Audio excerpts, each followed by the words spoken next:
Welcome back to my channel Hanumangarh blogs. दोस्तों, जब भी हम नई बाइक लेते हैं तो कंपनी द्वारा बताया जाता है कि इसकी इतनी माइलेज है। तो आज आपको मैं ऐसा ट्रिक बता रहा हूं जो आपने घर के अंदर ही हर 15 दिन के बाद या 1 महीने के बाद वो चीज़ चेक कर वैसी ही माइलेज ले सकते हैं जैसा कि कंपनी ने आपको बताया है। तो ये सबसे बेटर और सबसे अच्छा तरीका है। इसमें एक थोड़ा समझने की ज़रूरत है। अगर आप समझ जाते हैं तो भविष्य के अंदर आप घर के अंदर ही उस चीज़ को खुद की माइलेज अपनी बाइक की सेट कर सकते हैं। आपको मैकेनिक के पास जाने की ज़रूरत नहीं पड़ेगी। और अगर आप मैकेनिक हैं तो आप इस तरह से बिल्कुल प्रॉपर तरह से चेक करके देख सकते हैं क्या उस बाइक की किस तरह की माइलेज है या नहीं है। तो स्टार्ट करते हैं वीडियो। जब भी किसी बाइक की माइलेज को सेट करना हो तो दोस्तों सबसे पहले उसका प्लग को बाहर निकाल लें और प्लग को चेक करें कि प्लग का कलर कैसा है। अगर इस तरह ब्लैक हो तो आप ये समझ सकते हैं कि ये बाइक जो है ये पेट्रोल ज़्यादा यूज़ कर रही है। कहने का मतलब ये है कि इसमें इसकी माइलेज बहुत कम है। और दूसरा प्लग मैं आपको दिखाता हूँ, ये प्लग है, इसमें आपको दिख रहा है कि ऊपर से वाइट है। जो चिमनी आपको मैं दिखा रहा हूँ ऊपर से ये वाइट है। अगर ऐसा वाइट हो दोस्तों तो ये सोचो कि इसकी माइलेज इस बाइक की काफ़ी अच्छी है। तो सबसे पहले प्रोसेसिंग ये होती है कि हमने चेक करना है कि बाइक की माइलेज कैसे है, और चेक करने के लिए हमें उसका प्लग जो है वो खोलना पड़ता है। चलो प्लग खोल के मैंने आपको दिखा दिया। इस प्लग को वापस लगा देता हूँ मैं। और इससे पहले आपको मैं ये बताऊँ दोस्तों कि आप साइलेंसर जो होता है, पीछे एग्जॉस्ट होता है, उसमें एक उंगली डालें और डालने के बाद बाहर निकालें।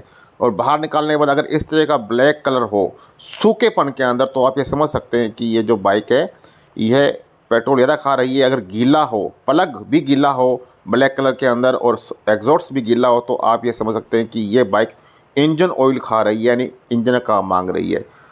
इस तरह से आप पहचान सकते हैं कि बाइक जो है वो पेट्रोल ज़्यादा खा रही है, पेट्रोल ज़्यादा यूज़ कर रही है, या फिर उसका इंजन ऑयल ज़्यादा यूज़ कर रही है, या पेट्रोल की खपत बहुत कम है। तो ये 3 प्रोसेसिंग होती है। आप पहले घर पे इस चीज़ को चेक करें, समझें, उसके बाद मैं आपको बताऊं किस तरह माइलेज जो है वो सेट किया जाता है। इसके लिए आपको एक पेचकस लेना पड़ेगा, और पेचकस ले जाने के बाद में जो आपका बाइक का कार्बोरेटर है उसके पास आप जाएँ और समझें इस बात को कि किसी भी बाइक के कार्बोरेटर में 2 स्क्रू या 2 बोल्ट लगे होते हैं, जो कि मैं आपको दिखा रहा हूँ इसके अंदर ये वाले। एक तो होता है एक्सीलेटर का बोल्ट, और दूसरा बोल्ट होता है एयर को सेटिंग करने के लिए, जिसे मिक्सचर कहा जाता है। ये जो बोल्ट है ये स्प्लेंडर प्लस बाइक के अंदर ये एक्सीलेटर का है, यानी इससे एक्सीलेटर जो है यानी आरपीएम जो है उसको ज़्यादा किया जाता है। और ये आप देखते हैं ये ऊपर एक्सीलेटर वायर है, ये वायर जो है इसके लगी होती है, और नीचे इसी के बराबर में ये जो एक्सीलेटर स्क्रू है। और साथ में यह जो पेचकस आपको मैं दिखा रहा हूँ ये रहता है मिक्सचर स्क्रू, यानी कि इस मिक्सचर का मतलब ये होता है कि इसमें एयर जो होता है एयर की सेटिंग की जाती है। दोस्तों सिंपल लैंग्वेज में कहने का मतलब ये है कि सिर्फ आपने कार्बोरेटर में सेटिंग ऐसी करनी है जिसमें पेट्रोल की खपत कम हो और एयर की खपत ज़्यादा हो, यानी पेट्रोल कम जले और एयर ज़्यादा चले। तो इसके लिए कार्बोरेटर में आपने क्या करना है, बाइक को स्टार्ट करना है, और स्टार्ट करने के बाद में ये स्क्रू जो होता है जिसकी एक्सीलेटर पड़ता है उसको आपने टाइट कर देना है, यानी उसे धीरे धीरे कसना है। वहाँ कस देना है जहाँ आरपीएम उस बाइक का सबसे ज़्यादा हो। तो मैं बाइक स्टार्ट करता हूँ, और स्टार्ट करने के बाद में इस बाइक के आरपीएम स्क्रू को धीरे धीरे कसूँगा, और कस के इसके आरपीएम को ज़्यादा करूँगा। ज़्यादा जब हो जाएगी तो उसके बाद में मिक्सचर जो होता है उसे सेट किया जाता है, यानी इसकी एयर को सेट किया जाता है, यानी एयर को ज़्यादा किया जाएगा। बाइक स्टार्ट करके मैं आरपीएम को बढ़ा रहा हूँ। इसके एक्सीलेटर्स की आप आवाज़ दे सकते हैं, आवाज़ बढ़ गई है। मैंने इसे काफ़ी ज़्यादा बढ़ा देना है जहाँ तक मैं इसको बढ़ा सकता हूँ, इसके एक्सीलेटर वॉल्यूम को।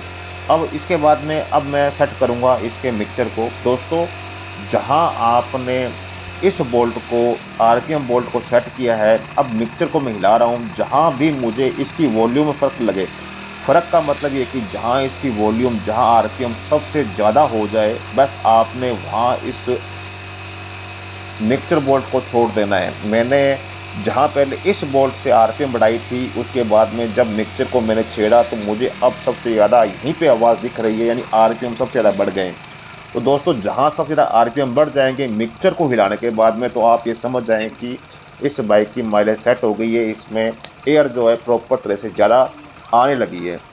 उसके बाद में फिर आप उस मिक्सचर को ना हिलाएं, सिर्फ आरपीएम बोल्ट को हिलाकर आप उसके आरपीएम को कम कर दें। वापस मैं आपको समझाता हूं दोस्तों, इसमें आपको आरपीएम बोल्ट को ज़्यादा करना है, जहां बढ़ास के उसके बाद मिक्सचर को जब आप बोल्ट को हिलाएंगे यानी उसे टाइट या ढीला करेंगे, जहां भी आरपीएम उस पहले के आरपीएम से मिक्सचर बोल्ट को हिलाने से बढ़ जाए, आपने वहीं उसको छोड़ देना है। उसके बाद आप ये सोचें कि इसकी जो माइलेज है वो बढ़ गई है, फिर आरपीएम बोल्ट जो बोल्ट होता है उसको आपने मिक्सचर नहीं, आरपीएम बोल्ट को आपने वापस एक सही आवाज़ सही वॉल्यूम में ले आना है, सही आरपीएम में ले आना है। इससे आपकी बाइक की माइलेज जो है वो बढ़ जाएगी। और याद रखें, आपके बाइक का एयर फ़िल्टर साफ़ होना चाहिए, नया होना चाहिए। और साथ में आप ये भी याद रखें कि आपकी बाइक का एयर फ़िल्टर जो है वो बार बार आप तकरीबन 2000 से 3000 किलोमीटर बाद चेक करते रहें। अब इसमें मैं नया एयर फ़िल्टर दिखा रहा हूँ आपको चैनल पर। अगर आप पहली बार आए तो मेरे इस चैनल को सब्सक्राइब करें, वीडियो को लाइक करें। अगर कुछ समझ ना आए तो कमेंट करके पूछ सकते हैं, मुझे जवाब देने में बहुत ज़्यादा खुशी होगी, समझाने में बहुत खुशी होगी।